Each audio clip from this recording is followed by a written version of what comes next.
So ayan mga kadrama-rama, alam ko pong inaabangan nyo po no, yung next na mangyayari po dito sa Abot Kamay na Pangarap, dahil alam naman natin na sobrang nakaka-tense na nga po no, yung pinapakita talaga ng director every episode po dito sa Abot Kamay na Pangarap. At alam naman po natin mga kadrama no, ngayon kung ano talaga yung senaryo na nangyayari ngayon doon sa birthday nga po talaga ni Annalyn no.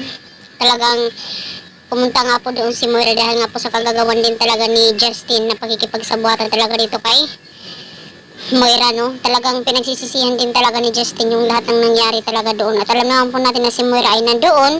So ngayon itong si Zoe, dahil nga po talaga sa tumatawag talaga siya dito kay Annalyn, tumatawag po siya doon sa kung sino po yung nandoon ng mga tao, dahil nga po sa sobrang nag-worry po itong si Zoe dahil baka mapahamak po talaga sila.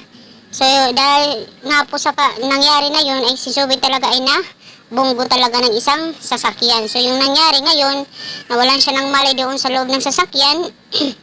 Talagang siguro may naka-rescue din sa kanya, kinuha yung cellphone, nakatawag, talagang isang si Neresa ay talaga siya yung tumawag dito kay Moira na, Moira, umuwi ka na, wala na si Zoe, na aksidente siya, ganito ganyan. Dahil alam naman po natin na posible talagang si Zoe is mag 50-50 talaga doon sa ospital.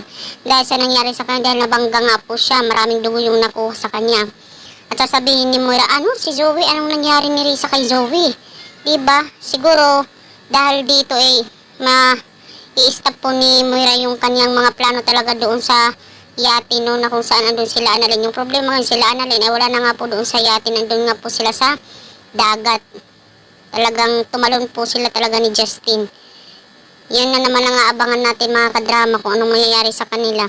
Pero ngayon talagang tatawagan muna ni Neresa itong si Moira na ito yung nangyari sa kanyang anak na si Zoe.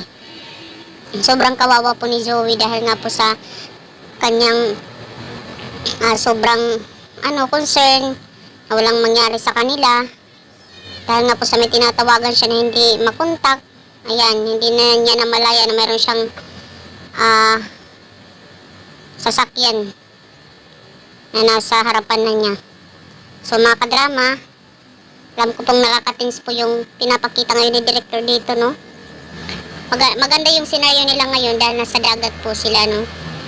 Pero tingnan na lang po natin mga kadrama kung ano ang mangyayari next dito sa Abot Kamay na Pangarap, dahil ako din excited din ako talaga na abangan yung Abot Kamay na Pangarap.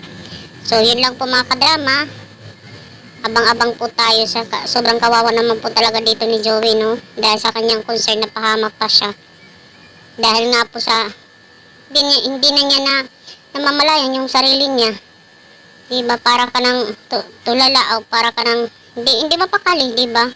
Pag mga ganun. Pero sige lang mga kadrama, abang-abang na lang po tayo sa next na mangyayari dito sa Abot Kamay na Pangarap.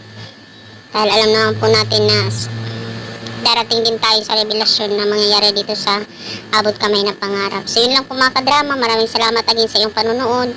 Huwag niyo pong kalimutan na i-like, i-share, at subscribe yung aking channel para sa susunod na video is ma-update ko po kayo. Thank you so much for watching. Malaking tulong po kayo sa aking channel.